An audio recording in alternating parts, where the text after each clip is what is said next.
उनका अहिंसा, उनका सत्य, उनका आचौर्य, उनका अपरिग्रहवाद का सिद्धांत तो आपने उनकी अंतिम अवस्था में उस जर्जर काया में देखा होगा, जहां पर शरीर में शक्ति के नाम पर चमकती और वो पूरा देह दिखती थी।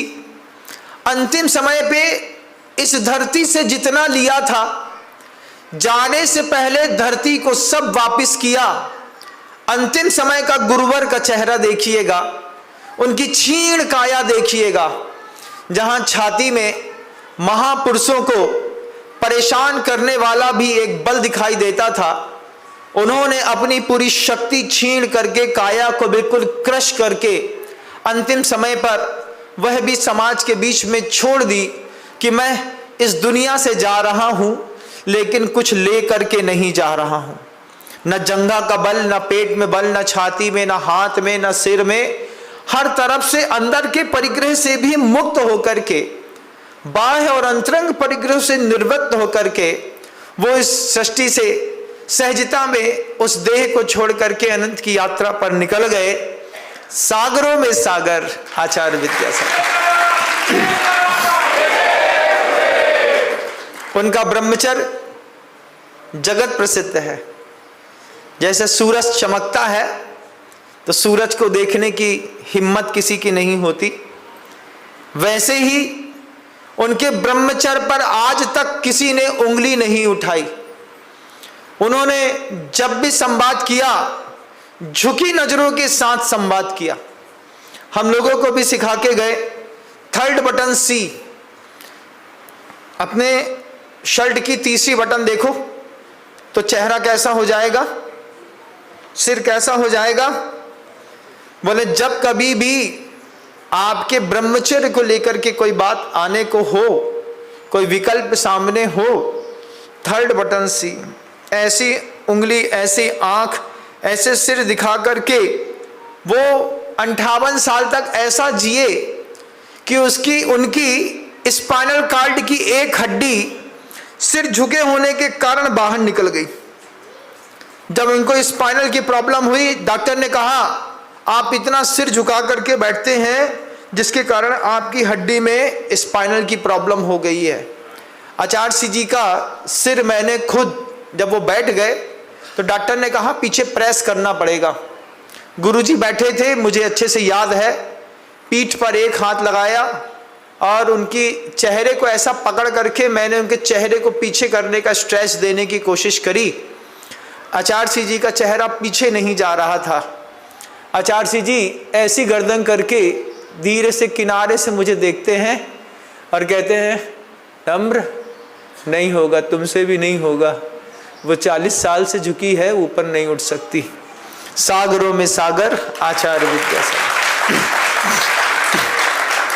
वो एक ही बात कहते थे, गुरुजी कहते थे हम सबसे, संसार से बाहर निकलने का सबके पास कोई ना कोई रास्ता होगा।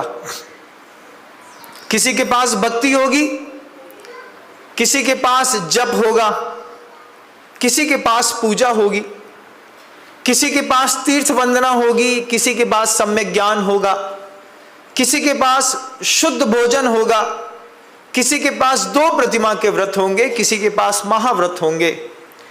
संसार से बाहर निकलने के लिए किसी ने क्षुल्लक बना होगा, कोई आरिका बनी होगी। बाहर निकलने के लिए, संसार को छोड़ने के लिए, मुक्त होने के लिए किसी ने किसी ना किसी साधन को जरूर अपनाया होगा। आपके पास इस सृष्टि से ऊपर उठने के लिए जो भी साधन है, उस साधन को असाधारण कर दो। तुम पूजा करके सोचते हो कि हम इधर से मुक्त हो जाएंगे ना। मंदिर में जाती हैं महिलाएं, जा करके सोचती हैं भगवान की पूजा करूंगी तो पाप कट जाएगा। तुम उसी के सहारे बाहर निकलो, लेकिन अपनी पूजा को असाधारण कर दो। कितना असाधारण कर दो कि तुम्हारी चढ़ी हुई द्रव्य को देख करके गांव के लोगों को विश्वास हो कि ये द्रव्य वही महिला चढ़ा सकती है और किसी की ताकत ही नहीं है इतनी ऊंची द्रव्य चढ़ाने की।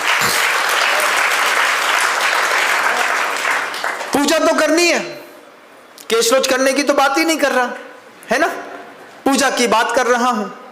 तुमने अपने जीवन में सोचा होगा कि मैं पूजा करती हूं, रोज मेरा पूजा का नियम है, इस पूजा के नियम से मैं इस संसार से ऊपर उठ जाऊंगी। तुमने, तुम्हारी आत्मा ने एक साधन पकड़ा है ना, एक साधन पूजा का पकड़ा है महाराज।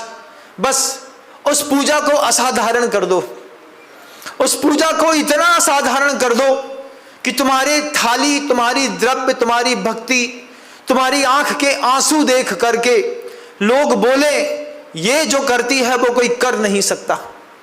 विदिशा की एक महिला है, अरिहंत विहार कॉलोनी में वो रहते हैं, उनके पति गवर्नमेंट जॉब में हैं, भोपाल में उनका जॉब है।